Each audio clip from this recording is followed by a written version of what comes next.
Good people, so these are Koss headphones. I've heard of the brand before, I've never used them before, but they have such an iconic design. They go way back in the 80s, and when you look at this, you think the Walkman. I mean, I can see why, and I spew all types of stuff about gaming headset this, and gaming DAC that, and what type of stuff to do for your gaming environment. These are sleeper gaming headphones that you definitely should not sleep on.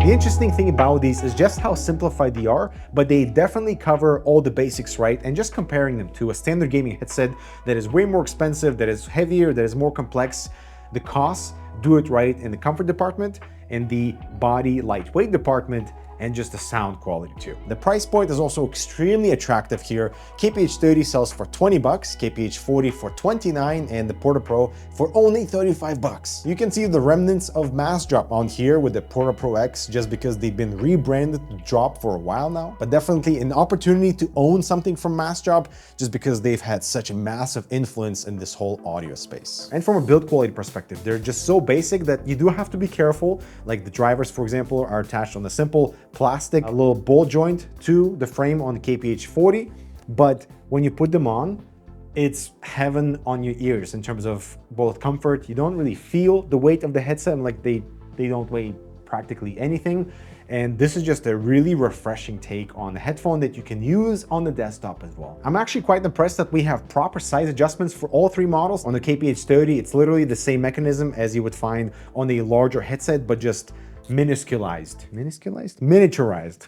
My gosh. Despite how thin the headband is, KPH40 still has a proper size adjustment that has a little bit of density to it. They're not completely loose, which is so nice to see. And the Porta Pro self-adjusts when you put them on your head. It's brilliant. They also fold inwards, and this genius design, if you expand them slightly more on the headband, it lets you connect it in a circle. Now this is brilliant analog design. They all have basics covered, like left and right distinction, despite me wearing the Porta Pro X in the reverse, so don't make the same mistake. The cable produces almost no cable noise, which is so nice to see. Me rubbing the cable over here, I don't hear anything traveling back into the headphone.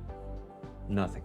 The Porta Pro and the KPH30 have inline microphones, which is what makes them so versatile even in a gaming environment. They both have a standard 4-pole jack and a spring right at the cable exit to prevent unwanted tension and kinking. Surprisingly, the microphone on this $35 headphone is not terrible. It sounds decent enough when you hold it a little bit close. Once you place it down, it sounds a little bit more distant, but still better than nothing. The same applies to a $20 headphone, which sounds slightly worse, it's not as clear, it's a little bit more muted, and it does have slightly longer cable, so the microphone is even more distant when it's just hanging on the cable. Oh my god, is there another one? It is kind of funky though. The new Tower 600 is now appropriately sized for ATX systems with the usual panoramic 3-glass view, 420 RAD support, and 13 fans can be installed.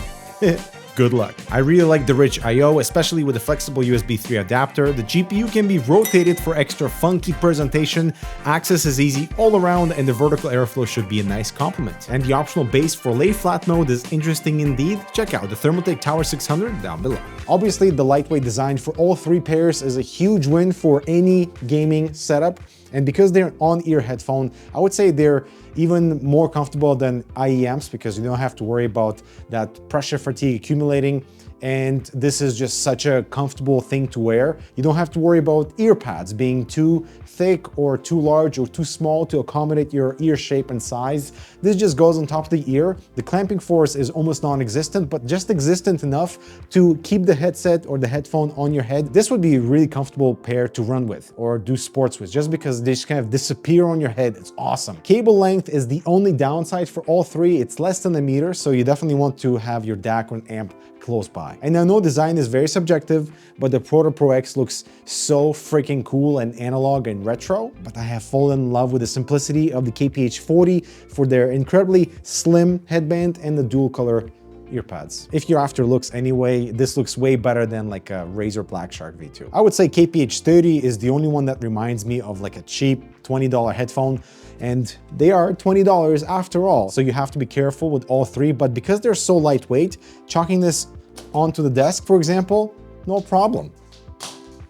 Nothing's gonna happen. Maybe don't drop the KPH40s just because the ear cushions are fairly thin, and looks like I've ripped one already. But where they lack in certain areas, they definitely make up in the gaming environment. The KPH40X is my favorite out of the three bunch, even though they share the same driver as the Porta Pro X, but the Porta Pro X is slightly less sensitive, so it does require a little bit more power to run.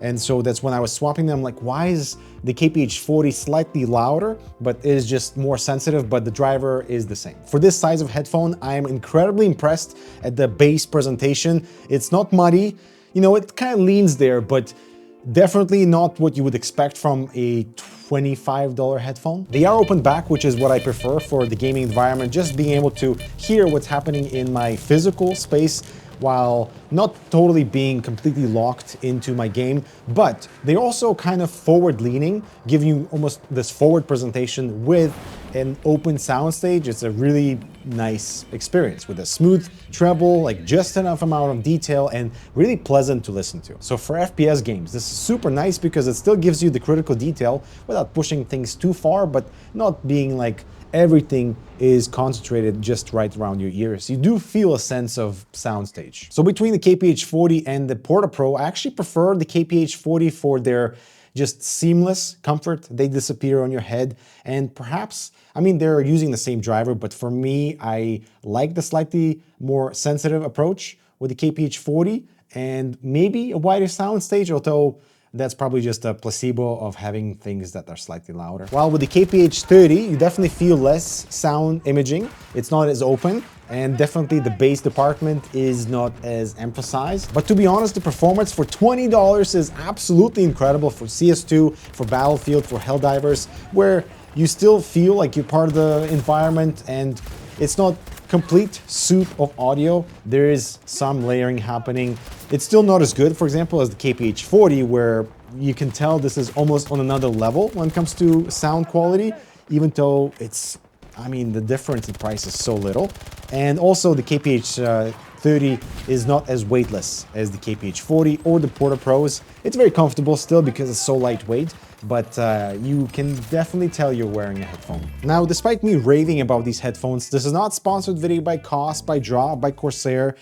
This is just a really decent product that you should potentially explore because it's affordable and it's suitable for the gaming setup. Even the microphone is actually decent, but also being so affordable and on the market for a while, there are common complaints about, let's say, the plastic construction on the KPH30, just because there is no metal, so the actual headband might snap in places that you might not be able to repair. There are plenty of mods available for the Porta Pro and the KPH40 to replace the ear pads, to replace the cable on the utility version where the cable is removable. Now, the general consensus from the audio community is that people like how they sound, but I think that comes with a massive asterisk. I'm running them with a Sound Blaster G6, which is an awesome DAC amp, and they sound incredible. But as soon as I plug them into my motherboard or my analog amplifier, they sound like trash, like having worse detail, and the bass department just gets really, really muddy. Running them on my iPhone with a dongle sounds great, but for some reason, neither of my ProArt motherboard nor my Gigabyte Aorus motherboard, just plugging them into the back, just doesn't sound great at all. I would say, given the price point, these are relatively low risk, but as always, spend responsibly.